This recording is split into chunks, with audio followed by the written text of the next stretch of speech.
ఈ రోజు ఏ రాజకీయ పార్టీ తీసుకున్నా సరే మతం కులంతోనే రెండు రాజకీయాలు చేస్తుంది. ఆ రాజకీయ పార్టీలన్నిటికీ నేను ఒకటే చెప్పదలుచుకున్నా, ఈ రోజు మన మతం కేవలం మన ఇంటి వరకే. మన ఇంట్లో దాటొచ్చిన తర్వాత మనం నడిచేది రాజ్యాంగం మీద. ఈ పోలీస్, ఈ పార్లమెంట్, ఈ రెవెన్యూ, ఆఖరికి సాక్షాత్తు ప్రధానమంత్రి కూడా సరే ఈ రాజ్యాంగాన్ని అనుసరించి నడవాల్సింది పరిస్థితి ఉంది. కానీ కొంతమంది తెలియక అమాయకులు చేస్తూ మనం ఓన్లీ కేవలం మత రాజకీయాలు, కుల రాజకీయాలు చేస్తున్నాం. ఇంకా సిగ్గు తెచ్చుకోవాలి. మతం అనేది కేవలం మన పర్సనల్, మన ఇంటి వాటికే ఉండిద్ది. కానీ ఒక్కసారి మనం బయటకు వస్తే మనం మొత్తం మన బాడీ అంతా సరే నడిచేది రాజ్యాంగం మీదే.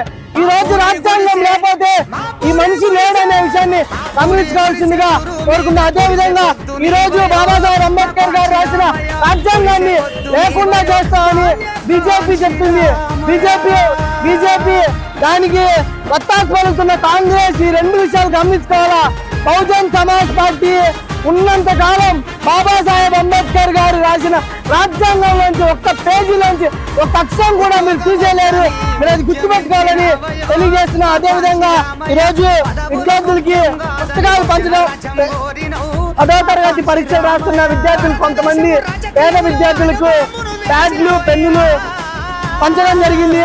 మనం ఇప్పటి నుంచే ఈ రాజకీయాన్ని అర్థం చేసుకొని ప్రతి ఒక్కళ్ళు మనం బాగా చదువుకొని అంబేద్కర్ గారి లాగా, పూలే గారి లాగా, కాంశీరామ్ గారి లాగా అయ్యి మనం ఈ దేశానికి సేవ చేయాల్సిన అవసరం ఉందని తెలియజేస్తూ ఈ కార్యక్రమానికి వచ్చిన ప్రతి ఒక్కళ్ళకి జై భీమ్, జై భారత్, జోహార్ మాన్య శ్రీ కాంశీరామ్ జీ, జోహార్ మాన్య శ్రీ కాంశీరామ్ జీ, జై భీమ్.